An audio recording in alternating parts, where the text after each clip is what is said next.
कि कर जवानी में इबादत काहिली अच्छी नहीं, कर जवानी में इबादत काहिली अच्छी नहीं, घर बुढ़ापा आ गया तो बात कुछ बनती नहीं। पेपर जितनी अच्छी से जवानी में हो सकता है ना, बुढ़ापे में नहीं होता है। बुढ़ापे में मेहनत नहीं होती। बुढ़ापे में ज़्यादा सजदे करना चाहे भी तो कर नहीं पाते। बुढ़ापे में ज़्यादा से ज़्यादा कुरान पढ़ना पाए तो नहीं पढ़ पाएंगे। मेहनत बुढ़ापे में नहीं होती है। जिसे अल्लाह जवानी में चुन ले, जवानी में तौबा दे दे, जवानी में अपनी मोहब्बत दे दे और जवानी में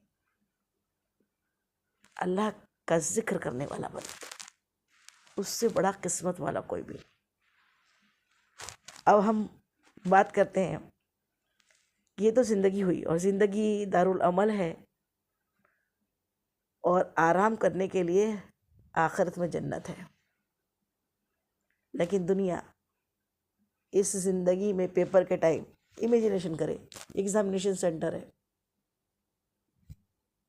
पेपर है, सेंटर कहीं भी मिलता है।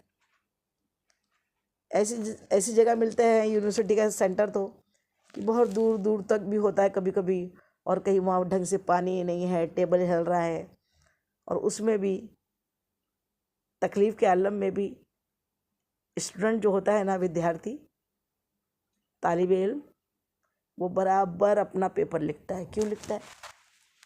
ये नहीं बोलता ना ये टेबल टूटा है और अच्छी जगह नहीं मिली है, फैन भी नहीं है, गर्मी भी बहुत है, रहने दो, पेपर छोड़ो। छोड़ता है क्या कोई पेपर? क्योंकि मालूम है अगर आज छोड़ के आ गया ना, फिर क्या होगा?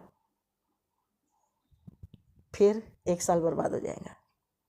इसीलिए साल भर की मेहनत का सिला इस पेपर में है। तो तकलीफ़ आई तो भी वो पेपर देता है। हम इस बात को समझते हैं, लेकिन ये वाली बात हम नहीं समझते कि अगर यहाँ के एग्ज़ाम में अगर पेपर छोड़ भी दिया, नाकारा ही होता है जो छोड़ता है। छोड़ भी दिया तो अगले साल ज़िंदगी रही तो फिर पेपर दे देगा। और यहाँ के पेपर तो वही यहीं तक काम पड़ेंगे ना, इसी दुनिया में, वहाँ नहीं पढ़ने वाले। यहाँ की जो एजुकेशन है वो सिर्फ इसी दुनिया में, वहाँ नहीं काम। लेकिन यहाँ अगर पेपर छोड़ भी दिया तो फिर फॉर्म भरा, फिर मैट्रिक का एग्ज़ाम दे सकता है, फर्स्ट सेकंड थर्ड अटेम्प्ट फिर मिल जाते। लेकिन एक पेपर वो है जिसको हम देने आए हैं, और वो पेपर हमारा जैसे ही मौत की घंटी बजी, जैसे ही मलकुल मौत आए, पेपर ख़त्म हो जाता है।